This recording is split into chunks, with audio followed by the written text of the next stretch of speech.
नमस्कार. शंकराचार्य न्यासातर्फे आयोजित देशभान या व्याख्यानासाठी आलेल्या तुम्हा सर्व श्रोत्यांचं मी हार्दिक स्वागत करते. देशभान या व्याख्यान सत्रामधलं आजचं हे 10वं पुष्प आहे आणि आम्ही नेहमीच हेच सांगतो देशभानबद्दल बोलताना की जे विषय आपल्या विचारांच्या, वाचनाच्या आणि त्यामुळे मनाच्याही कक्षेच्या बाहेर आहेत अशा विषयावरती बोलण्यासाठी आवर्जून आपण देशभानमध्ये वक्ते आमंत्रित करतो. मागच्याच महिन्यामध्ये पॉडकास्ट हा जो आपण सगळेजण ऐकत असतो पॉडकास्ट, पण पॉडकास्टर्सचं जग कसं असतं आणि त्यांना दिसणारं जग कसं असतं ह्याच्यावरती गेल्या महिन्यामध्ये थिंक बँकचे श्रीयुत विनायक पाचरग आले होते बोलायला. त्यामुळे जे विषय आपल्या मनाच्या कक्षेच्या बाहेर असतात, विचारांच्या कक्षेच्या बाहेर असतात, असे विषय आवर्जून आपण घ्यावेत आणि त्यासाठी वक्त्यांना आमंत्रित करावं असा देशभानतर्फे प्रयत्न केला जातो.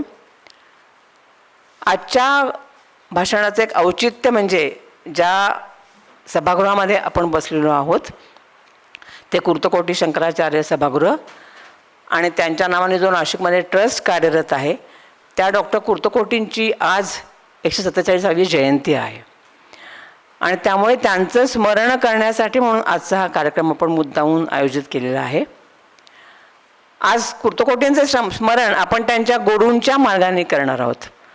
ज्या गुरूंनी त्यांना वैचारिक, बौद्धिक आणि कामाचा वारसा दिला त्या गुरूंची ओळख, त्या गुरूंच्या अफाट कार्याची ओळख करून देणारं असं आजचं भाषण आहे आणि त्यासाठी अत्यंत सुयोग्य अशी व्यक्ती आपल्याला आज वक्ता म्हणून लाभलेली आहे. राजीव पुरुषोत्तम पटेल. आपण सगळ्यांनी त्यांचं आधी स्वागत करूयात. मला असं वाटतं नाशिककरांना राजीव पुरुषोत्तम पटेल हे नाव चांगलं माहिती आहे, पण सोशल मीडिया आणि समारंभ आणि याच्यात सर फार कमी असतात कारण त्यांचा सतत अभ्यास सुरू असतो. मी त्यांना आत्ताच विचारलं की सर तुम्ही ही जी पुस्तकं लिहिता, कादंबऱ्या सरांनी लिहिलेल्या आहेत 6, ते ही माहिती कुठून सगळी मिळवता? तर ते म्हणले तुम्हाला माझ्या भाषणातून त्याची माहिती मिळेल. आदि शंकराचार्यांची माहिती मिळवणं, त्यांच्या कार्याची माहिती मिळवणं ही सोपी गोष्ट नाही आणि आपल्याकडे दुर्दैवाने रिसोर्सेस फार कमी उपलब्ध असतात माहिती देणारे. त्याच्यामुळे अशा अफाट व्यक्तिमत्वांच्या ओळख करून देणारी त्यांनी 6 पुस्तकं लिहिलेली आहेत. त्यामुळे आज अतिशय सुयोग्य वक्ता आपल्याला मिळालेला आहे. कुर्तकोटी आदि शंकराचार्यांच्या आयुष्यावरती त्यांनी लिहिलेली आचार्य ही कादंबरी त्या विषयावरती प्रेम करणाऱ्या वाचकांना मध्ये अत्यंत लोकप्रिय झालेली आहे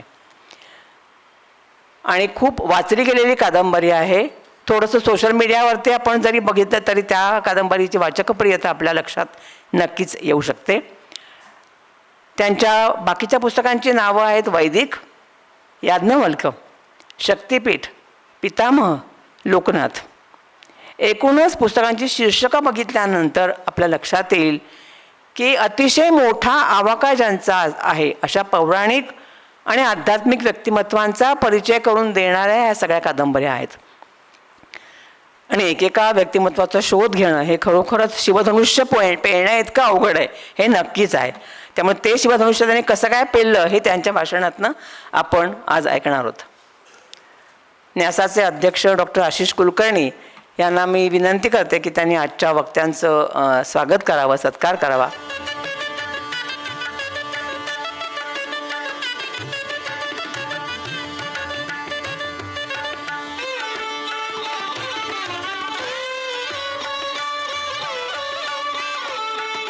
आज आणखीन एक छोटा कार्यक्रम आपण आजच्या औचित्याने करणार आहोत आणि ते म्हणजे डॉक्टर कुर्तकोटी यांच्यावरची चरित्र आपण प्रकाशित केलेलं आहे त्याच्याच 3री आवृत्ती आपण आज प्रकाशित करतोय. डॉक्टर रा. जालिहाल यांनी मूळ इंग्रजी चरित्र लिहिलेलं आहे, त्याचा मराठी अनुवाद सौ अलका इनामदार यांनी केलेला आहे. तर त्याची 3री आवृत्ती आपण आत्ता आज राजीव पटेल आणि डॉक्टर आशिष कुलकर्णी यांच्या हस्ते प्रकाशित करत आहोत.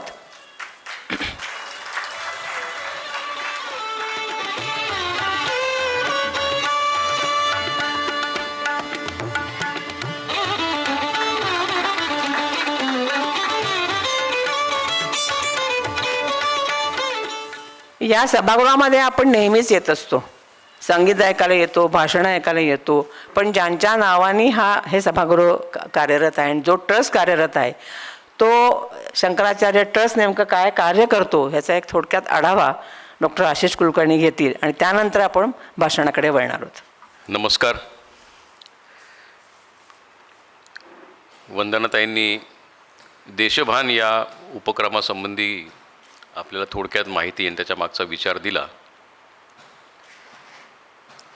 आजच्या कार्यक्रमाचं औचित्यही त्यांनी समजावून सांगितलं की शंकराचार्य न्यासाचे संस्थापक डॉक्टर कुर्तकोटी यांची आज 147वी जयंती आहे.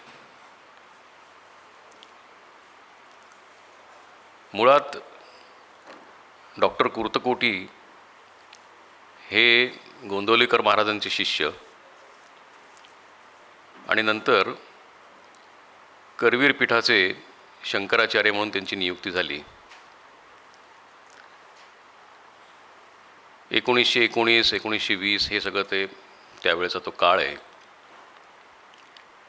परंतु शंकराचार्य असूनसुद्धा किंवा झाल्यावरसुद्धा स्वतःला केवळ कर्मकांडामध्ये गुंतवून न घेणारे किंवा फक्त धार्मिक विषयात स्वतःला मर्यादित न ठेवणारे हे शंकराचार्य होते. तत्कालीन सामाजिक परिस्थिती, राजकीय परिस्थिती किंवा कला क्षेत्र यात सुद्धा त्यांची रुची होती. करवीर पीठाचा त्याग केल्यानंतर ते नाशिकमध्ये आले, इथे स्थायिक झाले आणि त्यावेळेच्या त्यांचे जे अनुयायी भक्त असतील त्यांनी जे काही दान स्वरूपात त्यांना काही जमिनी दिल्या, जाण्यापूर्वी त्याचं काय करायचं हा प्रश्न त्यांच्या मनात आला. कारण ते स्वतः संन्यासी, पुढे मागे कोणी नाही, म्हणून ते सगळं एकत्रित करून त्यांनी हा शंकराचार्य न्यास स्थापित केला. 1957ची याची स्थापना आहे आणि 1967 साली ते वसुबारसी दिवशी गेले. त्यानंतर बरंच काळ गेला. न्यास म्हणून न्यासाला काही तसं फारसं उत्पन्न नव्हतं आणि लिखित किंवा असे फार विशिष्ट उद्दिष्टांनी असा स्थापित केलेलं असंही काही फारसं नव्हतं. मग शंकराचार्य न्यासाने कुठल्या क्षेत्रात काम करावं असा प्रश्न जेव्हा पडला तेव्हा विश्वस्त मंडळींनी ठरवलं की पहिले शंकराचार्यांचं जीवनचरित्र वाचणं, अभ्यास करणं आणि त्यांनी ज्या ज्या विषयांना प्राधान्य दिलं त्या विषयात शंकराचार्य न्यासानं काम करावं. तर त्यातून 2-3 गोष्टी प्रामुख्यानं समोर आल्या. एक म्हणजे त्यांचा संस्कृत भाषेवरचा आग्रह. भद्रकाली मंदिराच्या जवळ जाहीर सभेमध्ये पहिलं संस्कृत भाषण करणाऱ्यांमध्ये जी नोंद झालेली ती कुर्तकोटी शंकराचार्यांची झालेली आहे, साधारण 125 वर्षापूर्वी. त्याचबरोबर संस्कृत भाषेमध्ये त्यांनी 2 किंवा 3, मला नक्की माहीत नाही, पण 2 निश्चित, कदाचित 3 सुद्धा नाटकं लिहिलेली आहेत. भांडारकर ओरिएंटल रिसर्च इन्स्टिट्यूटच्या स्थापनेमध्ये त्यांचा महत्त्वाचा वाटा आहे. म्हणजे किंबहुना ते एक सहसंस्थापक म्हणून सुद्धा त्यांना मोजलं जातं. मैसूरची जी सेंट्रल युनिव्हर्सिटी आहे आजची, तिथलं संस्कृत डिपार्टमेंटसुद्धा त्यांनी स्थापित केलं. मदन मोहन मालवीय यांचा आग्रह होता की बनारस हिंदू युनिव्हर्सिटीचे व्हाईस चान्सलर त्यांनी व्हावं. इतकी प्रखर संस्कृत भाषेवरती त्यांचा आग्रह. याचबरोबर कलाक्षेत्र मी म्हटलं की नाटकं लिहिली, पण नुसतं नाटकं लिहिणारे माणूस नाही. त्यांचं जे काही जुने कागदपत्र आणि ते पेटारे वगैरे आम्ही उघडले तर आम्हाला तिथे सिनेमाची तिकीटं सापडली. म्हणजे ते सिनेमा बघायला सुद्धा जायचे, नाटक बघायला जायचे, सिनेमा बघायला जायचे. पंडित हृदयनाथ मंगेशकर, बालगंधर्व यांच्याशी त्यांचा संपर्क, त्यांचे बरोबरचे फोटो हेही सापडलेलं आहे. तसंच अस्पृश्यता या विषयावर सुद्धा त्यांची फार प्रखर मतं होती. म्हणजे काळाराम मंदिराचा सत्याग्रह झाला तेव्हा बाबासाहेब आंबेडकरांच्या बाजूने उभारणाऱ्यांपैकी ते होते. मंदिरी प्रवेश ह्या लोकांना मिळाला पाहिजे असं त्यावेळेस त्यांनी ठासून सांगितलं. बाबासाहेब आंबेडकरांवर केस झाली त्यावेळेस त्या केसमध्ये जेव्हा कोर्टाचं हिअरिंग झालं तर बाबासाहेबांच्या बाजूने त्यांनी साक्ष दिलेली आहे. आणि गंमत म्हणजे त्या साक्षीमध्ये त्या सगळ्या प्रोसिडिंग्समध्ये न्यायाधीशाने असं विचारलं, मुद्दा काय होता की तुम्ही सांगणारे हे सगळं कोण?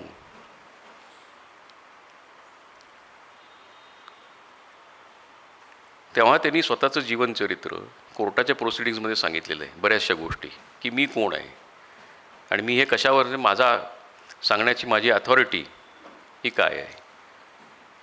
अशा सगळ्या माहिती गोळा करून मग हे पहिल्यांदा याची पहिली आवृत्ती आली त्यांच्या चरित्राची.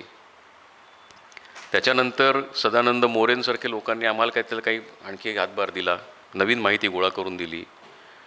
मग त्याच्यातली ती माहिती गोळा करून त्याच्यात नवीन आवृत्ती आपण प्रकाशित केली आणि अशी ही तिसरी आवृत्ती आज आपण प्रकाशित करत आहोत. पुढच्या वर्षी त्यांची 60वी पुण्यतिथी आहे आणि 2029 साली त्यांची 150वी जयंती आहे. तर ह्या 2.5-3 वर्षामध्ये डॉक्टर कुर्तकोटींच्या संबंधित जे काही विषय आहेत ते आजपर्यंत नेले, त्याच्याही पेक्षा आग्रहाने आणि मोठ्या विस्ताराने पुढे जावेत असं शंकराचार्यांनी असाचा मानस आहे. आणि आजचा जो आपलं व्याख्यान आहे मला वाटतं ती आजची पहिली पायरी आहे. सध्या वेदांताचा अभ्यास करण्यामध्ये मराठीमध्ये एक नाव प्रकर्षाने तुमच्या कानावरती आलं असेल, डॉक्टर आनंद नाडकर्णी यांचं. डॉक्टर आनंद नाडकर्णी यांची शेवटची भेट झाली त्यावेळेला त्यांच्या टेबलावरती शंकराचार्यांचं चरित्र आणि शंकर भाष्यसूत्र ही 2 पुस्तकं होती. लोकोत्तर काम करणारी महाराष्ट्रातली जी अनेक माणसं होऊन गेली त्यांचा परिचय आपल्याला दुर्दैवाने नाही आणि तो करून घ्यावा अशाची परिस्थिती पण दिसत नाही आहे. आणि त्यामुळे आजचं हे चरित्र प्रकाशित होणं हे अत्यंत गरजेचं आहे. एक उल्लेख मी मुद्दामून करीन, त्यांना आवडणार नाही, पण हे सगळे चरित्र घडवून आणण्याचं व्यावं म्हणून त्याच्यामध्ये प्रमोद भार्गवे यांचा फार मोठा खटाटोप त्याच्यामागे असतो, तो मी मुद्दामून उल्लेख करेन. कारण का तर हे चरित्र लोकांपुढे येणं अत्यंत गरजेचं आहे, अत्यंत आवश्यक आहे आणि ते वाचणं, लोकांपर्यंत पोचणं हेही आवश्यक आहे. वेदांताचा प्रसार व्हावा आणि धर्म एकीकरण व्हावं, धर्माचं एकीकरण व्हावं यासाठी भारतामध्ये 4 मठांची स्थापना ज्यांनी केली आणि एक लोकोत्तर कार्य ज्यांनी केलं त्या आदिशंकराचार्यांचं आता आपण एकूण कार्याचा आवाका ज्यांच्या भाषणातनं ऐकणार आहोत त्या राजीव पटेल यांना मी भाषणासाठी आमंत्रित करते. तुम्हा सर्व श्रोत्यांचे आत्ताच आभार मानते, कारण भाषण संपल्यानंतर आपण काही त्या मनस्थितीत नसतो आभार ऐकण्याच्या, तर त्याच्यामुळे राजीव पटेल यांचेही मी मनापासून आभार मानते. आणि आणखीन एक उल्लेख मला करावासा वाटेल की कुठल्याही संस्था चालवणं, ट्रस्ट चालवणं हा जगन्नाथाचा रथ ओढण्यासारखं असतं आणि त्या रथाचे जे सारथी आहेत की ते जे काम करणारे लोक आहेत त्यांच्याबद्दल खरं म्हणजे आपण सगळ्यांनी टाळ्या त्यांना दिल्या पाहिजेत की कुर्तकोटींच्या नावाने इतकं उत्तम कार्य करणारं ट्रस्ट नाशिकमध्ये आहे आणि काहीतरी सांस्कृतिक कार्य नाशिकमध्ये उभं राहावं, घडावं आणि लोकांमध्ये जनजागरण व्हावं, लोकांमध्ये एक वेगळ्या प्रकारची माहिती दिली जावी ह्यासाठी प्रयत्न करणारा हा ट्रस्ट आपल्या नाशिकमध्ये आहे. हे खरं म्हणजे आपल्या भाग्याचं लक्षण आहे असं म्हणायला पाहिजे. त्यामुळे त्यांना नमस्कार करते आणि आजचे वक्ते राजीव पटेल यांना आमंत्रित करते. धन्यवाद. नमस्कार. न्यासाच्या सगळ्या लोकांना आणि आपल्याला नमस्कार. आज शंकराचार्य डॉक्टर कुर्तकोटींचा स्मृती दिन आहे, त्यांना नमस्कार करतो. आत्ता डॉक्टर साहेबांनी सांगितलं म्हणून थोडं विषयांतर करतो. 1954 साली HPT कॉलेजमधून पाटणकर प्रिन्सिपल पाटणकर रिटायर्ड झाले आणि त्यांच्या सत्काराला एका तरुण माणसाने संस्कृतमध्ये भाषण केलं. ते माझे वडील होते, पु.वी. पटेल, प्राध्यापक पटेल. असो, आद्यशंकराचार्यांवरती बोलण्यासाठी आज मी उभा आहे. पण आद्यशंकराचार्यांवरती 472 पानाचं पुस्तक लिहिण्यापुरती, एक कादंबरी लिहिण्यापुरती सत्याधिष्ठित आहे ती. याचा आदेश मला, आपण सगळे त्यांना ओळखता, त्या भीष्मराज बामसाहेबांनी दिला. त्यांनी मला अत्यंत ममत्वाने समजवलं की तुला लिहावं लागेल, तुला पांडुरंग शास्त्री आठवलेंच्या कार्यात तू आहेस, तुला त्यांचं तत्त्वज्ञान कळतं, तुझ्या वडिलांकडनं तुला तत्त्वज्ञान कळतं, तुला त्या काळामध्ये जाता येतं, तू लिही. मी नाही सांगितलं.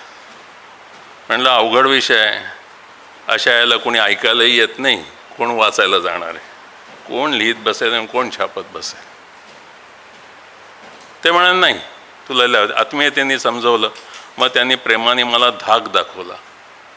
हे सगळं एक नाट्यमय प्रसंग. मी एकदा जेव्हा केव्हा बामसाहेबांवरती बोलेन तेव्हा मी तुम्हा सगळ्यांना सांगेन की अनेक लोकांजवळ नसलेल्या गोष्टी माझ्याकडे आहेत, कारण ते खूप मोठे साधक होते आणि त्यांना इंच्युएशन व्हायचं, स्फुरण व्हायचं, ईश्वरी प्रेरणा यायची.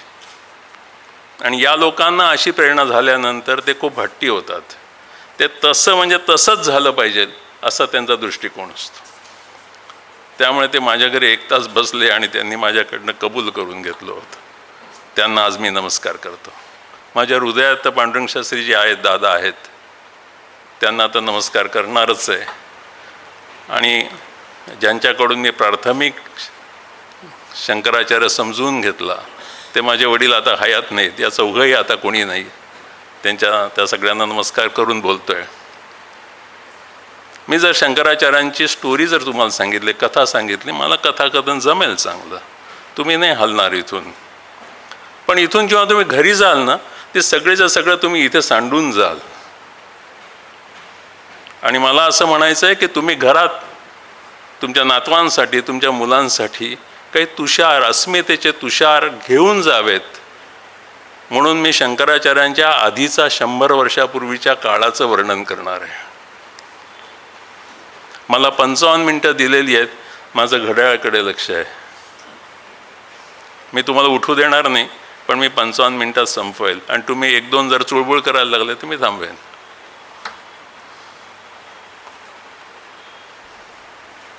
साधारणपणे 3400 वर्षांपूर्वी बुद्धाचा जन्म झालेला आहे. त्याच सुमारास मागे पुढे वर्धमान महावीराचा जन्म झाला. हे 2 अवतार होते असं मी नक्की मानतो. हे अवतार होते. हिंदू धर्मात वाढलेली, सनातन धर्मामध्ये वाढलेली सगळा जो तमोगुण होता तो दुरुस्त करायला ही मंडळी आली होती. त्यांचं निर्माण झालं आणि त्यांच्या अनुयायांनी पण निवृत्ती घ्यायला पाहिजे. ते निवृत्ती मार्गी होते सगळे लोक. त्यांनी निवृत्ती घेतली नाही आणि त्यांनी ते ठाण मांडलं. आता खंडप्राय देशाच्या शेवटच्या माणसापर्यंत यांना बुद्ध आणि जैन नेता नाही आला. ते शहरात राहिले, राजपदाबरोबर आणि श्रीमंत धनवान लोकांच्या जवळ बुद्ध आणि जैन राहिला. मग पुढे काय झालं की एक फॅड आलं. 50-1 वर्षापूर्वी गावागावांमध्ये जत्रेच्या वेळी कुस्त्या असतात, दंगल असते. तशी त्या काळामध्ये दंगल असायची, ती वादविवादाची असायची. आता हे सगळे राजाश्रित बुद्ध विशेषतः हे नगरीमध्ये असायचे. आणि आपल्याकडचा, आणि तो सुद्धा कोण माणूस, तो ब्राह्मण असायचा. तो एकतर पोटभर त्याला खायला नसायचं, तो कसा तरी आपल्या व्यवस्थेने तिथे यायचा, कुठेतरीच अंग टाकायचा आणि राजप्रसादात दबकून जायचा. त्याचे वस्त्र प्रावरणाची सामान्य असायची. हे लोक असे भारी भारी कपड्यात तिकडे थांबलेले असायचे. त्यांच्याजवळ मुद्दे नव्हते, पण हुल्लडबाजी ते करायचे, हुल्लडबाजी करायचे. आणि हे लोक मानाखाली घालून आपापल्या गावी निघून जायचे. ही मी शंकराचार्यांच्या कार्यापुरते 100 वर्षापूर्वीचा काळ सांगतोय. हा तुम्हाला काळ कळाला नाही तर शंकराचार्य कळणार नाहीत. हे एका वैदिक पाठशाळेत शिकलेल्या तरुणाला सहन झालं नाही. पण तो बुद्धिमान होता. त्यांनी विचार केला की असं करून कसं चालेल, ह्यांचं मर्म शोधलं पाहिजे. हे मर्म शोधण्यासाठी तो नालंदामध्ये शिकायला गेला आणि तिथे बुद्ध धर्माचा सगळ्याच्या सगळा त्याने अभ्यास केला. तिथे लूपल शोधले, हे लक्षात आलं की सगळ्यांचं तत्त्वज्ञान उपनिषदाच्या आधारावरतीच आहे. मग तिथे सगळ्यांना लक्षात आलं हा वात्रट मुलगा दिसतोय म्हणून त्याला मारण्याचा प्रयत्न करतात, पण तो सटकतो तिथून आणि तिथून जैन श्रावकामध्ये तो येतो. जैन श्रावकामध्ये जादूच्या विद्या, हातचलाखी हे सगळं तो तिथे शिकतो. बुद्धांना कर्मकांड मान्य नव्हतं, जैन निरीश्वरवाद मानायचा आणि ह्याला हे सहन होत नव्हतं. तिथेही त्याला अडवून ठेवण्यात आलं होतं. असाच तो तिथनं सटकतो. चतुर होता. त्याचं नाव कुमारिल भट्ट. तो बाहेर आला आणि त्यांनी शड्डू ठोकले, चला या वादविवादाला. आणि याला सगळ्यांच्या लूपहोल्स माहीत होते, मर्म माहीत होतं, कारण त्यांच्या विद्यापीठातून शिकून आला होता दोन्हीकडे. आणि त्यांनी या सगळ्यांना पराभव करायला सुरुवात केली.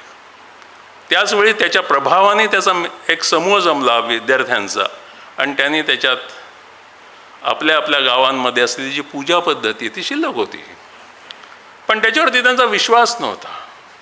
आम्ही जेव्हा शिकत होतो ना, तेव्हा आम्ही जे शिकतो ना, आम्हाला नोकरी मिळेल का हो याच्यात, असं आम्हाला वाटायचं. त्या उत्साहच नव्हता शिक्षणामध्ये. तसं ते कर्मकांड करायचे, पण त्याच्यात उत्साह नाही. आम्हाला रिझल्ट मिळतील का, आमचं काही देव भलं करेल का, असे गावखेड्यामध्ये सगळी माणसं होती. यांनी त्यांना सांगितलं की नाही, हे कर, शास्त्रीय पद्धतीनं कर, जप कर, अभिषेक कर, हवन कर, अर्चना कर. आणि त्यांनी उचलायला सुरुवात केलं मनानं आणि त्याचे परिणामही मिळायला लागले. परिणाम जर मिळाले नसते ना तर आत्तापर्यंत याज्ञिकी टिकली नसती. परिणाम होतात. आम्ही मानत नाही, न मानतो याच्यावरती संबंध नाही, रिझल्ट येतात. श्राद्ध कर्म करायला शिकवलं त्यांनी आणि ह्याच्यात रिटर्न्स यायला लागली. ह्याच्यामुळे काय म्हणतात, फलितं मिळतात, भौतिक फलितं ती मिळायला लागली. कुठलाही विचार शेवटच्या माणसापर्यंत पोहोचवण्यासाठी 1,500-2,000 हजार वर्ष लागतात. त्याने 25-30 वर्षात हे केलं. कशाने केलं? फलितं मिळतात, रिटर्न्स मिळतात, म्हणून त्यांना यश मिळालं. पण त्यांनी ते केलं. हे केल्यानंतर वयाच्या 75व्या वर्षी सगळ्या विद्यार्थ्यांना चकवून ते त्रिवेणी संगमावरती आले आणि त्यांनी तिथलं तांदळाचं तूस गोळा केलं.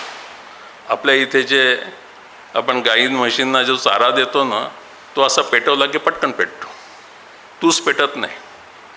तूस हळूहळू चटका देत राहतं. तुसाचा ढीक केला, त्याच्यावरती तो जाऊन बसला. ते आता वयाने मोठे झाले होते, चुकून बोललं, ते जाऊन बसले कुमारिल भट्ट आणि त्यांनी ते तूस पेटवलं. आद्य शंकराचार्यांजवळ त्यांची पत्रिका होती. त्यांना माहीत होतं हा आत्मघात करेल माणूस, हा अत्यंत दिव्य पुरुष आहे. शंकराचार्य त्यांना शोधत तिथे येतात. पेट घेतलेलं असतं. शंकराचार्य अग्नीची प्रार्थना करतात. किती छान सीन असेल विचार करा. त्रिवेणी संगम आहे, पाणी येत आहे, लाटा येत आहे, संध्याकाळची वेळ आहे, पक्ष्यांचे सगळे सांज फेऱ्या सुरू झालेल्या आहेत. तो पेटलेला आहे. त्यांनी शंकराचार्य अग्नीची प्रार्थना करतात आणि तो अग्नी शांत करतात.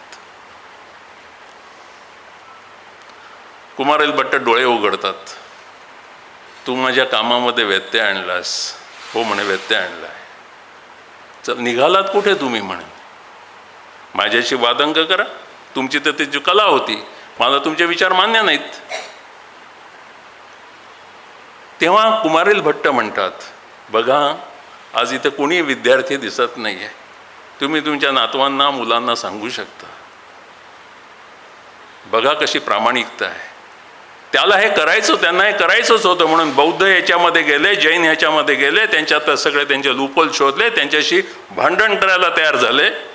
पण आज त्यांना शल्य होतं की मी गुरुसंस्थेशी द्रोह केला आहे म्हणून. ही वैदिक परंपरा आहे.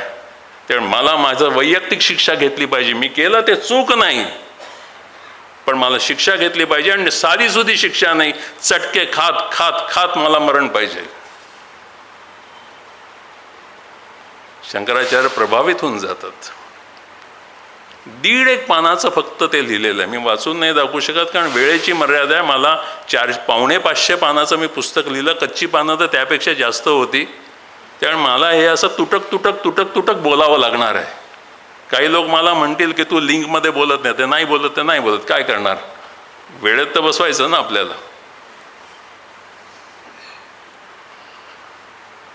शंकराचार्य म्हणतात की मला मतमान्य नाही, आपण तेव्हा ते म्हणतात की आता मला जाऊ देत. माझा शिष्य माझ्या इतकाच तयार आहे. त्याचं नाव आहे मंडन मिश्र. तू त्याच्याकडे जा. तो हारला तर मी हारलो असं समजेन. म्हणून शंकराचार्य त्यांच्याकडे जातात. त्यांनी नक्षत्र वन उभं केलेलं असतं. सगळी जुनी शास्त्र उभी केली. एखाद्या राजवैभवापेक्षा मोठं वैभव त्याच्याकडे असतं. हे सगळं कर्मविधीतून निर्माण झालेलं होतं. शंकराचार्य जातात तेव्हा ते त्यांच्या वडिलांचं श्राद्ध करीत असतात. त्यांना आलेलं चालत नाही.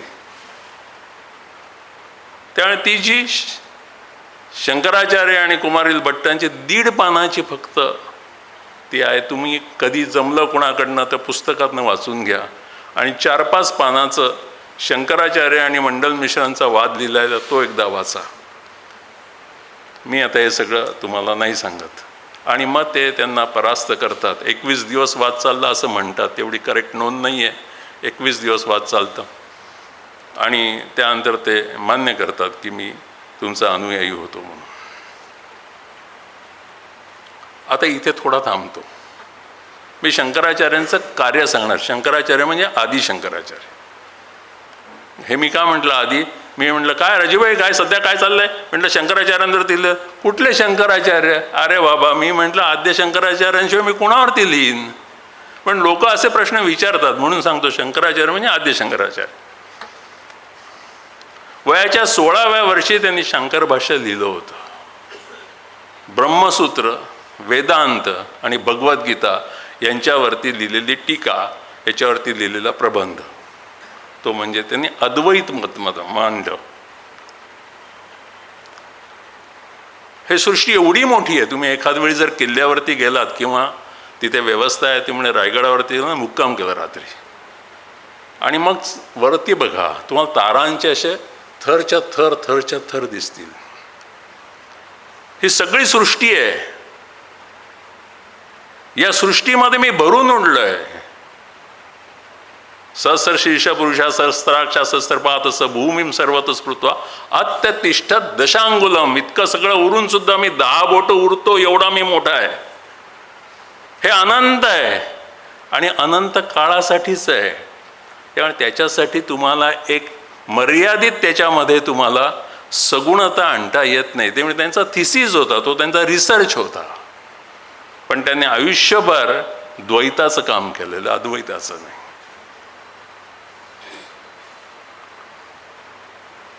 हे ते जे काम करीत होते तेव्हा यांच्याबरोबर जे बोलणं झालं मंडन मिश्रांबरोबर, त्या मंडन मिश्रांना ते म्हणाले की तुम्ही लोकांना सुखी करतायत. ते मनाने डिप्रेस झाले होते, त्यांना तुम्ही वरती उभारलत, पण ते त्यांच्यापुरतंच झालं ना. देश, संस्कृती, धर्म ह्याच्यासाठी काय केलं? ते म्हणा मला वेळ मिळाला नाही. तुझ्या मताशी मी काही विरोधात नाही, पण मला ते मिळालं नाही, पण ते तर करावं तर लागेल. म्हणून शंकराचार्य म्हणाले की त्याग आहे, वैराग्य आहे, तत्वज्ञान आहे, योग आहे, भक्ती आहे, हे कोण पोचवेल? हे जर पोचवलं, त्याग आहे, वैराग्य आहे असं म्हटलं की तुम्ही दुसऱ्यांसाठी काम करता, म्हणजे देशासाठी काम करता. म्हणून तुम्हाला सगळीकडे केलं पाहिजे. म्हणून त्यांनी ठरवलं होतं की या देशामध्ये एक विचार, एक आचार हा आणला पाहिजे. म्हणून त्यांनी प्रचंड भ्रमण केलंय. जे मॅनेजमेंटचे विद्यार्थी आहेत किंवा जे आपली मुलं असतील ना, त्यांना सांगा की शिका. कसं असतं, एका विचाराच्या विरोधात असेल ना, तो दुसरा आधी तो तोडून टाकतो आणि मग आपल्याला उभं करतो. शंकराचार्याने तसं केलं नाही. त्यांनी काय केलं की जे पुरातन होतं जे कुमारिल भट्टांनी जे उभं केलेलं होतं त्यातलाच थोडा थोडा थोडा थोडा मंत्र असलेला, तंत्र व्यवस्थित असलेला भाग घेतला. पूर्वीच्या काळामध्ये हजारो वर्षांपूर्वी संन्यास धर्म आपल्याकडे होताच, पण त्याचा फॉर्म वेगळा होता. शंकराचार्यांनी घेतला बौद्धांकडून. त्यामुळे त्यांच्या याच्यामुळे त्यांनी त्या कर्मकांडाला विरोध केला. जैनांनी आणि बौद्धांनी पण कर्मकांडाला विरोध केला आणि त्यांनी रूप पण बौद्धांचं घेतलं. त्यामुळे त्यांना म्हणाले हा लपलेला बुद्ध आहे, म्हणे लपलेला बौद्ध आहे, प्रच्छन्न बौद्ध. आत्तापर्यंत म्हणत होते. आपल्या गेल्या पिढीमध्ये पुण्यामध्ये एक अत्यंत विद्वान होऊन गेला ज्यांनी लोकमान्य टिळकांशी वाद घातला होता, अहिताग्नी राजवाडे. ते म्हणाले हे ते प्रच्छन्न बुद्ध आहेत. सांगण्याचं तात्पर्य असं की त्यांनी काय केलं की सगळ्यांना समाविष्ट करायला घेतलं. त्यांनी वादविवाद फारसे केले नाहीत, प्रेमाने घेतलं. मंडन मिश्राशी पण तत्वानी आणि प्रेमाने त्यांना कन्वर्ट केलंय. अशा हमरीतुमरीवरतून नाही येऊन केलं नाही, पण तापट स्वभावाने केलं नाही, शांतपणे केलं. कारण त्यांना सगळ्यांना समावेश करून घ्यायचं होतं, काम करायचं होतं. त्यामुळे आता तुम्हाला बुद्ध फारसा दिसत नाही, जैन फारसा दिसत नाही. तुम्हाला पूर्वमीमांसक म्हणजे जे कुमारिल भट्टांनी दिलं ती मीमांसा म्हणजे पूर्वमीमांसा, शंकराचार्यांची उत्तर मीमांसा. वाद दिसत नाही कुठे. हे अत्यंत त्यांनी समजुतीने केलं. याचं कारण ते सगळीकडे फिरले आणि त्याची त्यांनी कॉन्स्टिट्यूशन तयार केली. 4 ऑफिसेसची, 4 मठांची, 4 दिशांना. त्याला म्हणतात आमनाय. असं असू शकतं की एवढा खंडप्राय देशामध्ये तिथला भूगोल वेगळा असेल, वातावरण वेगळं असेल, त्यामुळे त्याच्यात थोडासा फरक असू शकेल मठामनायमध्ये, प्रत्येक मठामनायमध्ये. पण मूळ तत्व एकच आहे. असा कोण होऊन गेला हो की एकटाच फिरतो, सगळी संस्था उभा करतो, संस्था उभारून जातो, त्यांची ती संहिता तयार करून जातो, त्याच्यावरती ते माणसं नेमून जातात. एवढं काम कोण करतं? किती कमी 32 वर्षी त्यांचं निर्वाण आहे. आपल्याकडे कुंभमेळा होतोय. या कुंभमेळ्याचे जनक शंकराचार्य आहेत. शंकराचार्यांनी सांगितलं होतं की हळूहळू चुका होत जातात. एखादा पाठ आपण म्हणत जातो ना, मनोज भीमरूपी महारुद्रा वज्रन मानमारुती वनारी अंजनी सुत. आता वनारी शब्द काय? वानरी आहे ना, आपण वनारी म्हणतो. म्हणून चुका होत जातात. म्हणून त्याचं संमेलन पाहिजे आणि त्याच्या चुका व्यवस्थित दुरुस्त करून सगळे एडिट करून व्यवस्थित पुन्हा एक चांगलं काम केलं पाहिजे. आणि हे सगळं काम झाल्यानंतर झेंडा उभारायचा असतो. हा कुंभमेळा शंकराचार्यांनी सुरू केला. आज त्याचं रूप वेगळं आहे. हे त्यांनी त्या पद्धतीने केलं. त्यांच्यामध्ये जे स्किल होतं, मॅनेजमेंटचं स्किल होतं, हे सगळं शिकण्यासारखं आहे. MBA झाल्यानंतरही शिकावं, MBA व्हायच्या आधी शिकावं.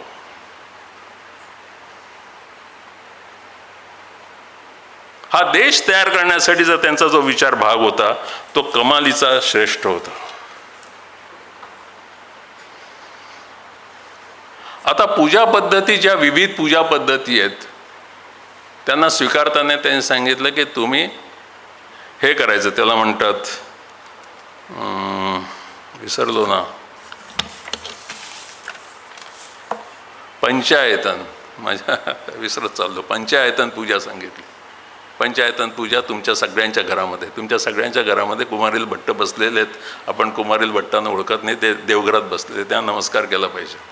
पंचायतन पूजांमध्ये काय सांगितलं? गणपती, बाळकृष्ण, अंबा किंवा त्याला तुम्ही अन्नपूर्णा म्हणू शकता, आणि शिवाचा टाक, बाण आणि सूर्य. 5 देवता झाल्या. आम्ही गणेशाला मानतो. गणेशाला मध्ये ठेवा, तिघांना बाजूला ठेवा, आणि वरती सूर्य आहेच, चौघांना मध्ये गणपतीला ठेवा. आम्ही बाळकृष्णाला म्हणतो, बाळकृष्णाला मध्ये ठेवायचं, बाकीच्या देवांना म्हणतो. नाही, आम्ही शिवाला म्हणतो, शिवाचा बाण मध्ये ठेवा, बाकीच्या देवांना. तेच आणि तसा स्वातंत्र्य दिला. हे त्यांचं जे काम होतं ना, हे कमालीचं होतं.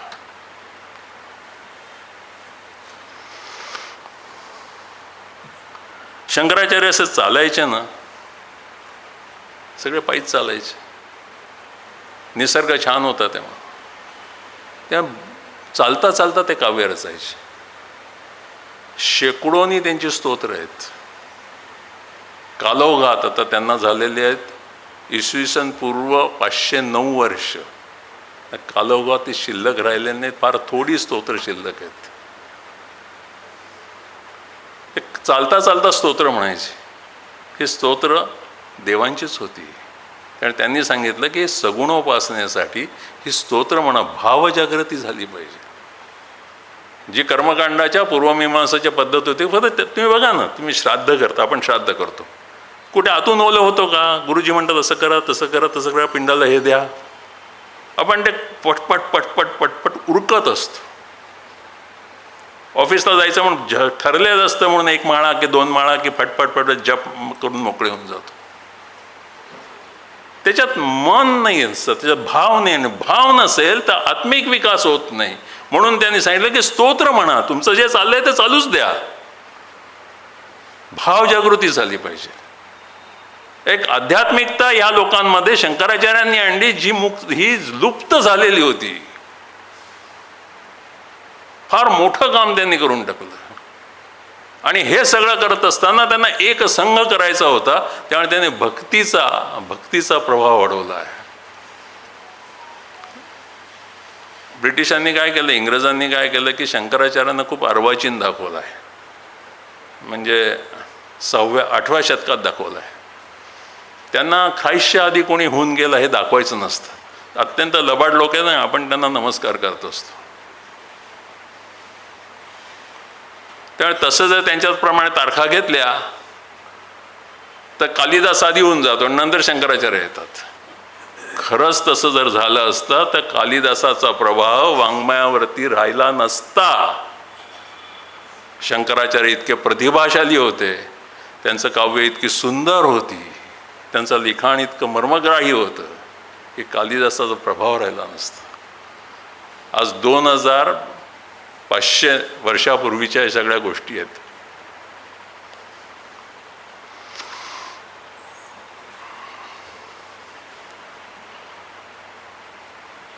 या विविध याच्यातल्या जंजाळातून त्यांनी जी काही माणसं निवडली आपल्या पहिल्या मठासाठी, त्याच्यातली 2 मतिमंद होती. मंडन मिश्रनी संन्यास घेतला, ते गृहस्थी होते. सुरेश्वराचार्य म्हणून त्यांचं नाव झालं. त्यांना द्वारकेच्या पीठावरती बसवलं आणि हिमालयात ज्योतिर्मठ त्यांनी टाकलं. तिथला एक गिरी नावाचा जंगलात राहिलेला मुलगा असतो, त्याला सगळे हसायचे. शंकराचार्यांनी हे प्रयोग खूप केले आहेत, सिद्ध होते, ते महासिद्ध होते. त्यांनी त्याच्या मस्तकावरती हात ठेवला आणि तो अत्यंत विद्वान झाला. त्याचं नाव तोटकाचार्य. तसाच एक, जसा मंडन मिश्र होते तसेच एक प्रभाकर म्हणून होते. मला भूगोल सांगायची आवड आहे. तुमच्या डोळ्यासमोर ते चित्र उभं राहावं म्हणून. त्रिवेणी संगम आहे ना, आपण त्रिवेणी संगमाला जातो, अलाहाबाद स्टेशनवरून उतरतो. त्रिवेणी संगमाच्या पलीकडे सम्राट भरतानी नगरी उभारली होती आणि पुढे जाता पांचालांनी ती जाळून टाकली. त्याला झुच्ची असं म्हणतात, म्हणजे जळालेली नगरी. त्या शेजारी एक गाव आहे श्रीवल्ली. तिथं प्रभाकर नावाचा यांचाच कुमारील भट्टांचा शिष्य असतो. त्याच्याकडे तसंच वैभव असतं.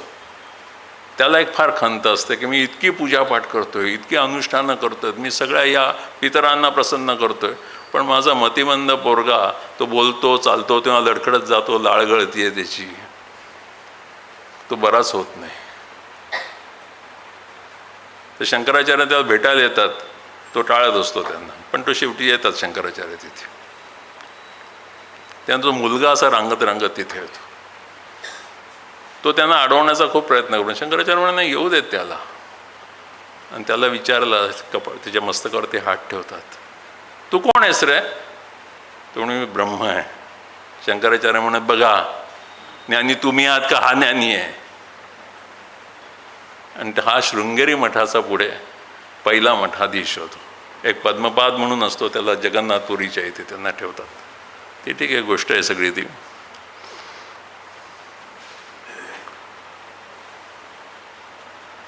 मला त्यांचं कार्य सांगायचं आणि त्यांच्या वैयक्तिक जीवनाबद्दल मला टाळायचं आहे, कारण फार मोठी कथा होऊन जाईल. परंतु मी तुम्हाला सांगतो की ते बद्रीनाथाची मूर्ती या काही आतंकवादी लोकांनी, म्हणजे कुणी केली मला माहिती आहे पण आता नाही बोलत मी ते, त्यांनी ती उपटली. आम्ही मूर्तीपूजेला आमचा विरोध आहे म्हणून ती उपटली मूर्ती आणि तिथल्या त्या अलकनंदेमध्ये टाकली. ती शंकराचार्यांनी काढली आणि पुन्हा स्थापना केली.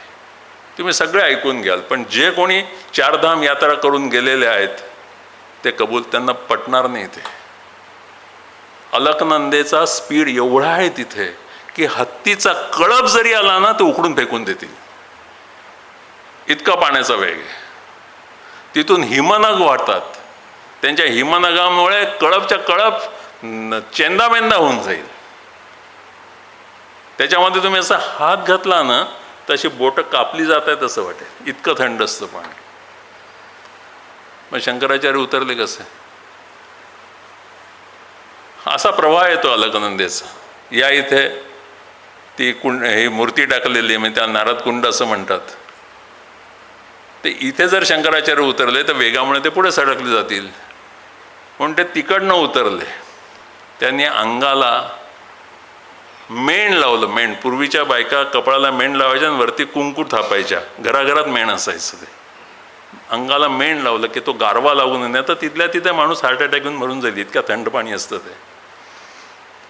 अंगाला मेण लावलं, थोडंसं सरसूचं तेल लावलं, तिकडनं त्यांनी उडी मारली. त्यांना स्वतःच करायचं होतं ते. विशीच्या आतली गोष्ट आहे त्यांच्या.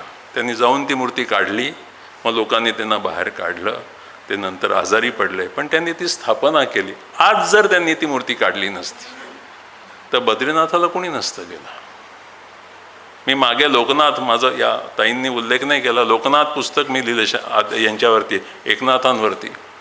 त्यांचे जे पणजोबा होते भानुदास महाराज, त्या पंढरपूरची जी आपली मूर्ती होती पांडुरंगाची, ती ह्या लोकांनी, कोणाचे विजयनगरच्या लोकांनी ती उपटली आणि त्यांच्याकडे घेऊन गेली. आज तुम्ही हम्पीला ते मंदिर बघायला जाता ना, विठ्ठल मंदिर, तिथे मूर्ती नाही आहे, तिथे ती मूर्ती होती. आणि हा भानुदास, हा फाटका ब्राह्मण तिथे गेला, मूर्ती परत कर म्हणा. तुम्हाला मी दुसरी मूर्ती करून देतो. नाही, आई बदलता येत नाही, तशीच दिसणारी असेल. जुळी बहीण जरी आईची असेल तरी आई आई असते, आम्हाला तीच मूर्ती पाहिजे. त्याने त्या राजसत्तेला पटवलंय, विजयनगरचं साम्राज्य, त्यांना हा जाऊन सांगतोय विचार करा. ती मूर्ती आणली आणि पंढरपूरला पांडुरंगाची इथे ती बसवली. ती जर नसती तर आज वारी नसती. जाणार कुठे? ते ओट्याला नमस्कार करणार काय? त्या मूर्तीचं महत्व आहे, तीच मूर्ती लागते, तीच मूर्ती लागते. आज महादेवाची तर हजारो मंदिर आहेत, पण ज्योतिर्लिंगाचं महत्व वेगळंच आहे ना. तसंच मूर्ती कोरली तरी ज्योतिर्लिंगाचं महत्व तेच आहे, तिथे नाही कोणी जात. तिथे काही ऊर्जा असते, साधकांना ती कळते, त्याच्यावरती परिणाम होतो. काही लोकांचं पुनर्जन्माची साधना जागी होऊन जाते. काय काय होतं तिथे? केवळ दर्शन नसतं, तिथे जाणं महत्वाचं असतं. ही बद्रीनाथाची मूर्ती त्यांनी उभी करून हे फार मोठं, एकच त्यांच्या लाईफमधलं आयुष्यातलं कुठलंही एक काम केलं असतं तरी ते पण इतरांसाठी दुर्लभ होतं, ते त्यांनी केलं होतं.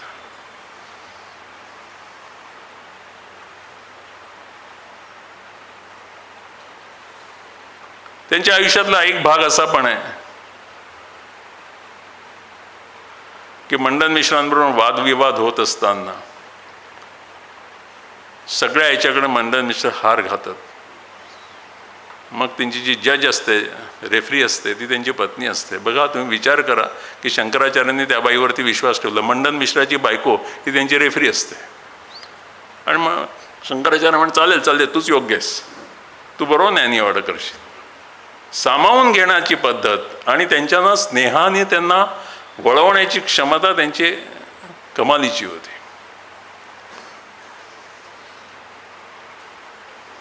ती म्हणाली की एक प्रश्न राहिला आहे, तुम्ही कामशास्त्रावरती मी प्रश्न विचारतेचं उत्तर द्या. ते म्हणून मी ब्रह्मचारी आहे, बालब्रह्मचारी आहे, मी संन्यासी आहे, मी माते याच्यावरती कसं काय बोलू? ते म्हणे नाही, ज्ञान ज्ञान आहे, तुला बोलावं लागेल. शंकराचार्य म्हणतात की मग मला मुदत द्या, हवी तेवढी मुदत घ्या. आणि शंकराचार्य त्यांचा शिष्य परिवार जात जात एका गावात जातात. तिथे रडारड चालू असते. त्यांचा तरुण राजा ॲक्सिडेंटल घटनेनं तो वारलेला, मरण पावलेला असतो. शोक असतो सगळीकडे. तरुण असतो एकदम, अपत्य झालेलं नसतं. शंकराचार्य म्हणतात ही संधी चांगली आहे. कामशास्त्रावरती तरुणच माणूस पाहिजे ना. म्हाताऱ्याच्या शरीरामध्ये मी शिरून काय मला मिळणार आहे? मला तर काही प्रणय तर करता येईल की नाही. म्हणून तो शिष्यांना म्हणतो माझी बॉडी सांभाळा. एका गुहेत ते ठेवतात, औषधी लावतात, लिमड्याचा आणि रुईच्या पानांचा धूप करतात. ते तिथे संरक्षणासाठी थांबतात शिष्यवर्ग. आणि शंकराचार्यांचा हा त्यांचा त्याला काय म्हणतात सूक्ष्मदेह त्याच्यातून बाहेर पडतो. हठयोग असं म्हणतं की वज्रोली मुद्रा सिद्ध झाली की तुम्हाला तुमचा सूक्ष्मदेह बाहेर काढता येतो. मला ते खरं नाही, खरं असेल पण ते मला फारसं पटत नाही. पण आत्ता मी 2 व्यक्ती अशा हयात आहेत की त्यांचा सूक्ष्मदेह सगळीकडे फिरतो. हे मला माहिती आहे, माझा परिचय आहे त्यांच्याशी. तो सूक्ष्मदेह कुठून निघतो तर उजव्या पायाच्या अंगठ्यातून मोकळा होतो. हे मला एका अशाच मोठ्या माणसाने सांगितलं. ते जुन्या जमान्याचे COEPचे, तेव्हा COEPने पुन्हा इंजिनिअरिंग म्हणत, तिथले ते ग्रॅज्युएट होते आणि खूप मोठ्या कंपनीमध्ये ते GM होते. प्रमोद भार्गवे त्यांना ओळखतात. त्यांनी मला हे सांगितलं होतं कसं होतं ते. तो देह निघतो, अलगद असा पापुद्र्यासारखा निघतो. तो जातो, तो ऑब्झर्व करतो. त्याचं सगळं असतं त्याच्याकडे, फक्त त्याचं अन्न खात नाही, त्याला काही प्राणवायूची गरज पडत नाही. तो येतो आणि परत आपल्या आपल्या शरीरात जसाच्या जस एस्टॅब्लिश होतो. हे आहे फॅन्टसी नाही आहे, हे फॅन्टसी नाही आहे. शंकराचार्यांनी आपला देह वेगळा केला. तो झोपलेला होता, तर देह सांभाळा. आणि त्यांचा तो सूक्ष्मदेव त्या राजाच्या शरीराचा, तेव्हा त्याला सरणावरती ठेवून आता फक्त पेटवायचंच बाकी होतं. ते सगळं लाकडं उधळून हा राजा बाहेर येतो. आता त्याच्या बॉडीमध्ये इंजिन वेगळं होतं. तुम्हाला माहिती आहे का 30 वर्षांपूर्वी पेट्रोल आणि डिझेलच्या किमतीमध्ये खूप फरक होता. म्हणून लोक जुन्या डॉज, फोर्ड, डिसोटो अशा गाड्या मुंबईहून विकत आणायच्या. त्याच्यावरती ट्रॅक्टरचं मशीन बसवायला ते डिझेल गाडी ती वापरायचे ते सगळे. तसं ती गाडी वेगळी, आतून मशीन वेगळी, इंजिन वेगळं. ते इंजिन फार भारी होतं. ते हसत हसत बाहेर येतं. अरे तुम्ही कशाला शोक करता? मी गंमत म्हणून गेलो होतो म्हणे. तुम्ही काय लगेच मला सरणावरती चढवून टाकलं म्हणे. चला आपापल्या घरी चला. आणि सगळ्यांना तो पायी जातो, घेऊन जातो. चला चला चला चला असं करत तो ऑब्झर्व करत असतो सगळी माणसं. तो राजा अमृक त्याचं नाव. घरी येतो, त्याला 3 बायका असतात. ते 3 बायकांबरोबर तो राहतो वगैरे. आणि पहाटे उठून तो ते सगळी संहिता काय काय अनुभव आहे तो लिहित राहतो. कामशास्त्रातले काय काय तो लिहित जातो. प्रधान म्हातारा असतो, त्याला डाऊट येतो की आपला राजा भयंकर आळशी होता. थोडं खर्चटलं तरी 2-3 दिवस तो म्हणे राज्यसभेतच यायचा नाही. या माणसाला आळसच नाही. हा इतका कसा काय बदलला? हा न्याय निवाडा इतका फास्ट कसा काय करतो? हा निर्णय इतका झपाट्याने कसं काय घेतो? तो आल्याबरोबर इतर राज्यांशी आपले संबंध कसे फास्ट वाढले? आपला व्यापार कसा वाढला? सैन्य बलवान कसं काय झालं? हा इतकं कसं काय फास्ट सगळे काम करू शकतोय? कारण त्याला शंका येते. म्हणून तो एका राणीला विचारतो, ती हुशार असते, की बघ बाई मला काहीतरी घोटाळा वाटतो. त्या बाईचा, त्या राणीचा बाप ज्योतिष असतो. त्या म्हाताऱ्याला बोलवतात. तो त्या आपल्या जावायची पत्रिका म्हणतो. तेव्हा हा तर गेलाय, मग हा आहे तो कोण आहे ते नाही माहिती, पण ते तुमचं तुम्ही शोधा. मग ते क्लुप्ती काढतात की कोणीतरी सांगतं की असं देहातनं एखादा योगी येऊ शकतो स्वतःची साधना पूर्ण करण्यासाठी, माझा स्वतःचा कर्मयोग पूर्ण करण्यासाठी, कशात आणखीन कुठल्या कारणासाठी तो परकाया प्रवेश करतो. म्हणून तो म्हणतो की आपण जवळपासच्या ह्याच्यामध्ये शोधूयात आणि जेवढ्या डेड बॉडीज आहेत ती सगळी आपण जाळून टाकू. तर खूप शोध घेता घेता एका गुफेमध्ये जे मिळतं ते जाळतात. हा तरुण माणसाचा देह असतो ते उचलून घेऊन येतात. त्या शंकराचार्यांच्या प्रत्यक्ष देहाला ते सरणावरती ठेवतात आणि जाळणार. तेवढाच हा जो त्यांचा शिष्य तो म्हणतो, त्याचं नाव काय, हस्तामलक, त्यांना जाऊन सांगतो. हस्तामलक काव्य रचायचं, काव्यात सांगतो की असं असं आहे, तुम्ही सांभाळा लवकर. तो अमृग राजामधला शंकराचार्य असतात, ते सावध होतात. आपली संहिता पटकन त्याच्या हातात देऊन टाकतात आणि दार बंद करतात आणि पुन्हा तिकडनं स्वतःचा तो सूक्ष्मदेह पाठवत आणि त्याच्यामध्ये शिरतो आणि तो बाहेर येतात पुन्हा लाकडं उधळत आणि चालायला लागतात. प्रधान बघायला लागतो, प्रधानाच्या खांद्यावरती हात टाकतो की माझा जो भाऊ आहे ना त्याला राज्यपद द्या. संतती तर झालेली नाही आहे, त्यामुळे त्या जुन्या पद्धती पण आहे, तुम्ही यांच्याशी त्यांचा विवाह लावू शकता. असं करून ते निघून जातात. ज्ञान घेण्यासाठी. हे मला कथा खरं म्हणजे सांगायची नव्हती, पण एकदमच मी शंकराचार्यांच्या कार्याबद्दलच वृक्षतेने बोलत राहा आणि त्यांच्या याच्याबद्दल बोलायचं नाही, म्हणून आता बोलता बोलता मला असं वाटलं की बोलावं. मग त्यांनी ते लिहिलं, ते तिथे सबमिट केलं. त्यानंतर मंडन मिश्रांनी हे घेतलं, संन्यास घेतला आणि तो त्यांच्याबरोबर चालायला लागला.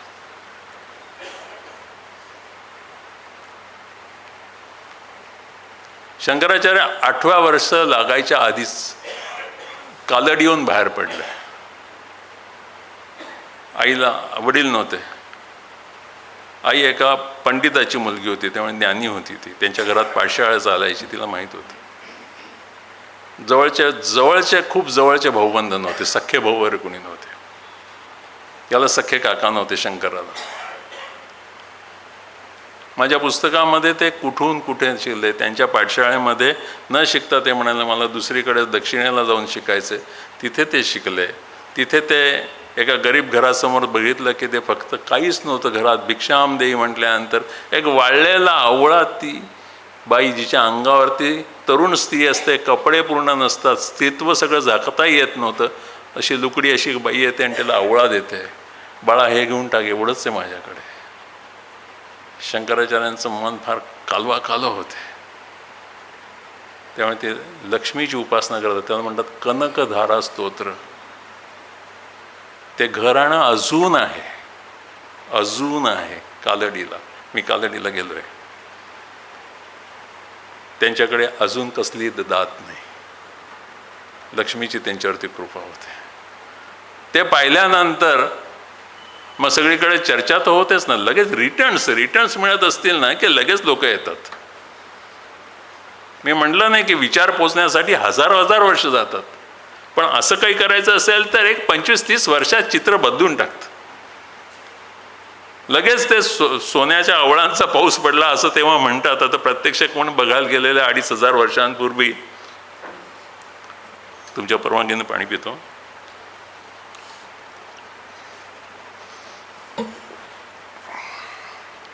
मग जवळपासचे लोक कोणी आंबे घेऊन ये की आंबे ओढे आपल्याकडे आंब्याचे ते पण फणस घेऊन ये. मग दुसरे विद्यार्थी तिथले म्हणतात की तुमच्या कौलावरती फणसाचा सडा पडला तर तुमची काय हालत होईल. असेच ते सगळे फळांचे सगळे ते घेऊन येतात की आमच्यावरती कृपा करेल. तेव्हा हे शंकराचार्यांच्या आईंनाही बातमी लागते, आपला पोरगा कोवळा आहे, त्याला काही सिद्धी आल्या असतील, तो आपल्या खूप उपासनेतून जन्माला आलेला आहे, खलास होऊन जाईल, त्याच्यात अटकून जाईल. म्हणून ती आई म्हणते की त्याला परत घेऊन ये, म्हणते घेऊन येतात त्याला. मग शंकराची ती सगळी स्टोरी माहिती आहे तुम्हाला, की ते मगर ती म्हणते की मला इथे जायचं आहे, कुठे मला संन्यास घ्यायचा आहे. ती म्हणून संन्यास नाही घेऊ देणार. मग ते नदीमध्ये पोहता पोहता मगरीने पाय पकडला असं नाटक करतात आणि मग म्हणतात आधी मरतोच आहे तर मध्ये निदान म्हणतं खरी मी संन्यासची परमिशन दिली म्हणून, परवानगी दिली म्हणून. मग ती हो म्हणते, मग ती मगर पाय सोडते वगैरे.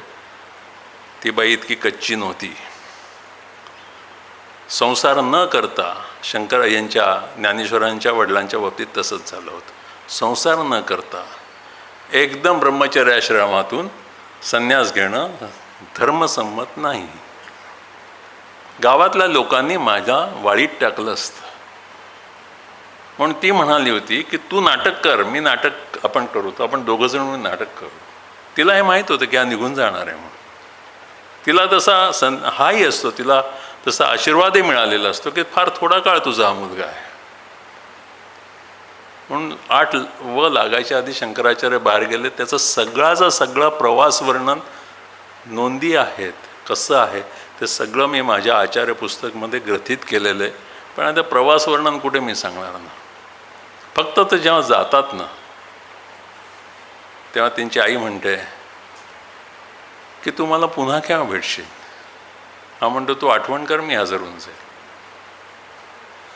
तू एका विशिष्ट कामासाठी जातोयस, मी तुला बोलवणार नाही. अगदी अंत समयच बोलवीन, मी बोलवणार नाही तुला. आणि शंकराचार्य निघून जातात. काशीला ते असतात. काशीला त्यांचा फार काळ काशीला ते राहिलेत.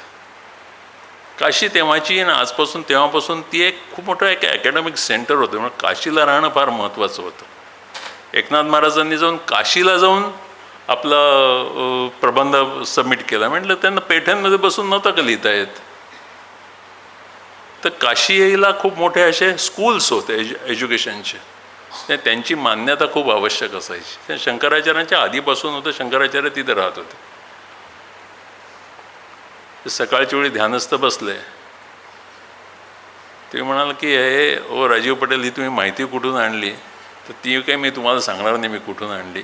पण निर्विकल्प समाधीतून खाली उतरत असताना सविकल्प समाधी लागायच्या आधी तुम्हाला विश्वातलं सगळं दिसायला लागतं.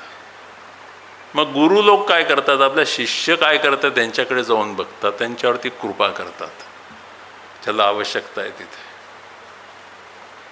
तसं शंकराचार्य निर्विकल्प समाधीतून खाली उतरत असताना त्यांना कालडीमध्ये आई आसनमन्न झालेली दिसते. ते बाहेर येतात, समाधी उतरते. शिष्यांना सांगतात की मी जातोय कालडीला. दार बंद करून ठेवतो, बाहेरून कुलूप लावा, मी आतून कडी लावणार आहे. मी आतून दार वाजवल्याशिवाय कुलूप उघडायचं नाही, किती दिवस लागलेत तरी. मग इथली प्रवचनं कोणी बघायची, तुम्ही बघायची म्हणे. आणि शंकराचार्य समाधीत बसतात. आपला सूक्ष्मदेह बाहेर काढतात. कालडीत वायुवेगानं 1000. आईला दिसताना तो देहधारीच दिसतो. तो काही वेगळा असा ट्रान्सपरंट वगैरे दिसतो, असं लाईटमध्ये असं काही नसतं. आपल्यासारखाच दिसतो. खरा खोटा आपल्याला ओळखता येत नाही, एवढंच आहे. पुन्हा सांगतो, ही फॅन्टन्सी नाही. काही पण सांगता असं म्हणू नका. हा घडलेला इतिहास आहे. आपण त्या क्षेत्रात शिकलेलं नाही, आपण त्या स्कूलमध्ये शिकलेलं नाही, आपल्या शाळेतल्या मास्तरांनी आपल्याला ते शिकवलेलं नाही, कारण त्याची कुवत नव्हती. आपल्याला असा कोणी गुरु भेटला नाही, आपण शोधण्याचा प्रयत्न केला नाही. म्हणून असं नाही असं म्हणायचं नाही. प्रामाणिक राहायचं. आधी अभ्यास करा, शोधा, आणि मग म्हणा की चूक आहे की बरोबर आहे. ते अभ्यास न करता असं बोलायचं नाही. तो आईजवळ राहतो, मग बोलतो, आईला स्वयंपाक करून देतो, सगळं करून देतो. आई म्हणते की आता मी जाते, मला वाटतंय तसं. ज्या देवासाठी, ज्या कृष्णासाठी तू मला सोडून निघून गेलास इतक्या लहानपणी आणि वेड्यासारखा सगळं जगभर देशभर फिरतोयस, माझ्या कानावरती सगळ्या गोष्टी येतात, तो कसा आहे ते तर दाखव. आणि शंकराचार्य एकदम तत्काल एक स्तोत्र रचतात, श्रियाश्लिष्ट विष्णू स्थिरचर वपूर्वेद विषयो धियान साक्षी शुद्धो. ते 8 कडव्यांचं स्तोत्र आहे. टीकाकार म्हणतात की शंकराचार्य पक्के भक्त नव्हतेच मुळी, त्यांनी कृष्णाला म्हणायचं होतं चल कम, की यायला हवं होतं. तर दुसरे टीकाकार म्हणतात की माझा ज्ञानी भक्त माझं वर्णन कसं करतो हे मला ऐकायचं होतं म्हणून मी थांबून राहिलो होतो. आणि त्या ठिकाणी मग श्रीकृष्ण प्रत्यक्ष प्रकट होतात, मातेला दर्शन देतात. तुम्ही जर कालडीला गेलात, कालडीला त्यांची आई जी आहे आर्यांबा, जिथे तिनं देह ठेवला, ती जागा एक्झॅक्टली नाही सांगता येत, पण ती जिथे आहे तिथे तुम्हाला संवेदना जाणवतील जर योगाभ्यास करीत असाल तर. मी जाऊन आलोय सांगतोय तुम्हाला. जिथे प्रत्यक्ष देव आला ती जागा नाही ना. शंकराचार्यांनी अनेक मंदिरं शोधली. काय झालं, जैन बुद्धांनी खूप नामशेष केलं, बिघडवलं पण, तुटलं पण, फोडलं पण, काही ठिकाणी तिथे जाऊ दिलं नाही, खराब होऊन गेलं सगळं. होतं असं सगळीकडे. त्या सगळ्यांचा जीर्णोद्धार त्यांना करायचा होता. ते अनेक मंदिराचा जीर्णोद्धार केला. बद्रीनाथाचं मंदिर एक राजा म्हणाला, त्या राजा त्यांच्या प्रभावाने एकदम वेडा होऊन गेला. राजा म्हणाला मला काहीतरी सेवा द्या. यांनी असं नाही सांगितलं की जपमाळा घे, माझ्याबरोबर गावोगाव फिर, माझ्यासारखा संन्यास धर्म घे, अद्वैत तत्वज्ञान सांग, माझ्या स्तोत्रांवरती बोल, असं नाही सांगितलं. तुझी गुणवत्ता काय, राजा आहेस ना तू, चल हे बद्रीनाथाचं मंदिर बांधून दे. आपण असं म्हणतो केदारनाथाचं मंदिर शंकराचार्य, शंकराचार्य काही दगड उचलून आणि चुना लावून काही बांधकाम करणार होते का? त्यांनी करवलं त्यांनी. ज्याला जे काम द्यायला पाहिजे, ज्याच्याकडनं जे काम करायला पाहिजे ते त्यांनी बरोबर करून घेतलं. मी काय सांगत होतो विसरलो आत्ता ते. हां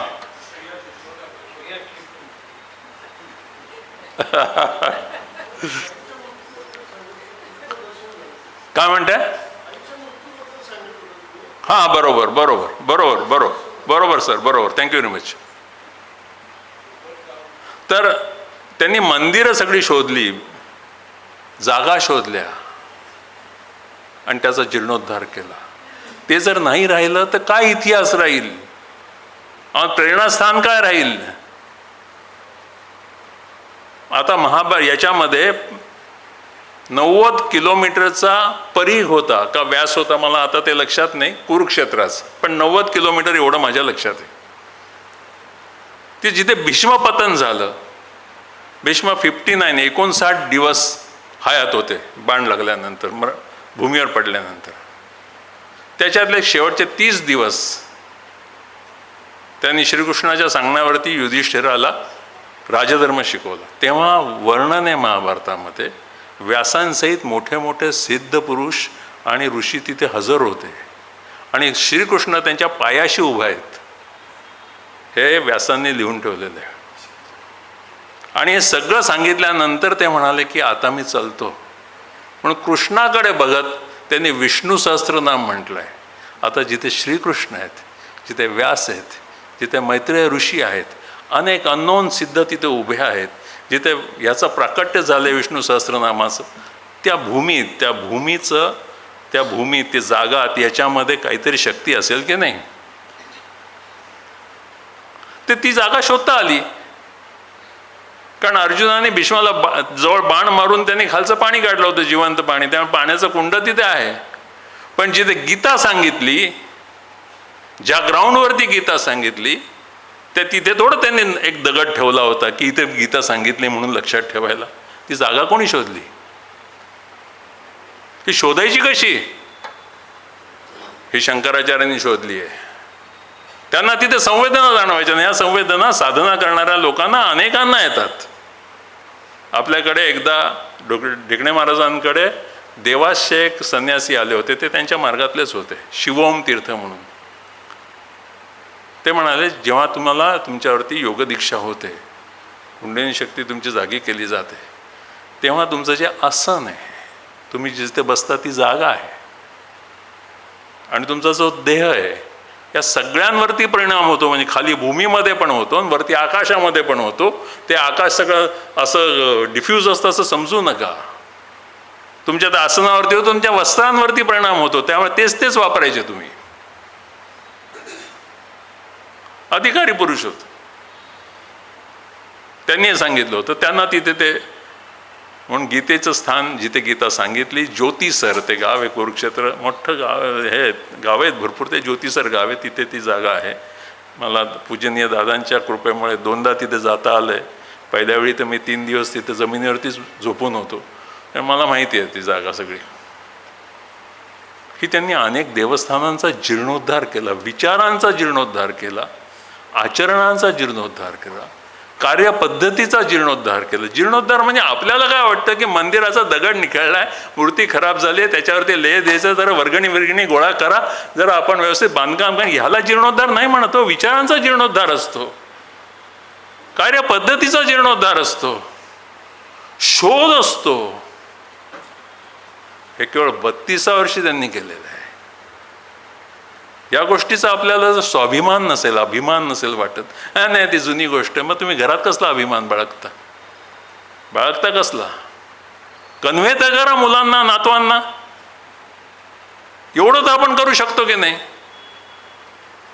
हे करण्यासाठी मी काही प्रोफेशनल व्याख्याता नाही आहे.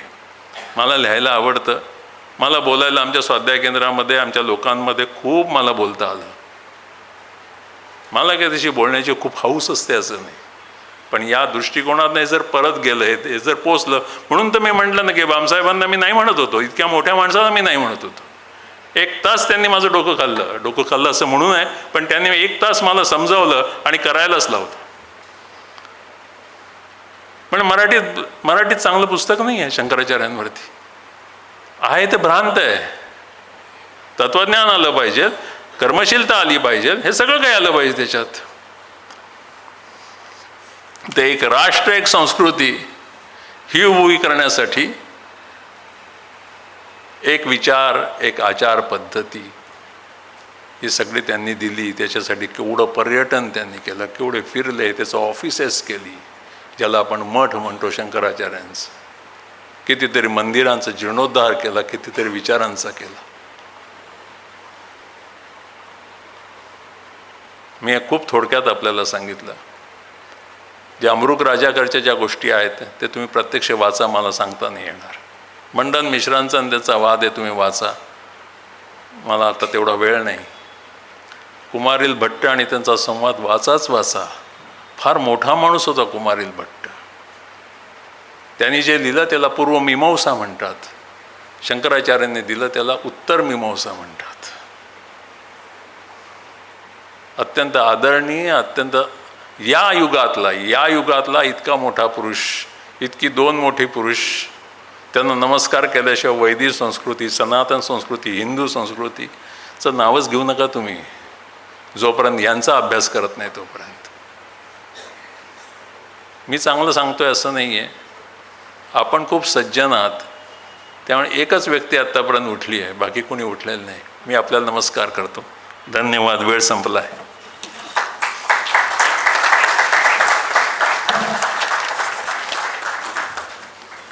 आज या विषयावरती आजच्या दिवसाचं इतकं सुरेख औचित्य आणि अतिशय ओघवत्या शैलीत आपल्याला आद्य शंकराचार्यांबद्दल इतकी माहिती विस्तृतपणे मिळाली.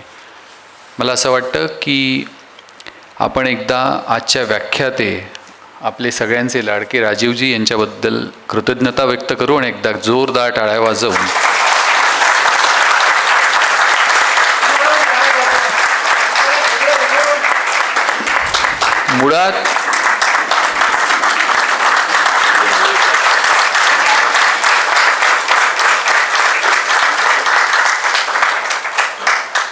मुळात एखाद्या विषयाचा एवढा अभ्यास करून तो विषय मांडणं, आणि त्यांनी प्रांजळपणे कबूल केलं मी व्याख्याता नाही, मी लेखक आहे.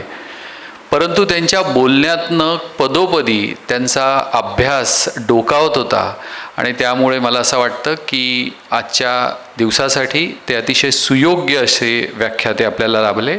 मी त्यांचे शंकराचार्य न्यासाच्या वतीने मनस्वी आभार मानतो, आणि आपण सगळे उपस्थित झालात आपलेही आभार मानतो. पुढचा देशभान उपक्रमाअंतर्गतचा विषय आणि कार्यक्रम आम्ही पुढच्या महिन्याचा डिक्लेअर करूच. आपण सगळ्यांनी त्याही कार्यक्रमाला उपस्थित राहावं अशी मी आपल्याला विनंती करतो. धन्यवाद.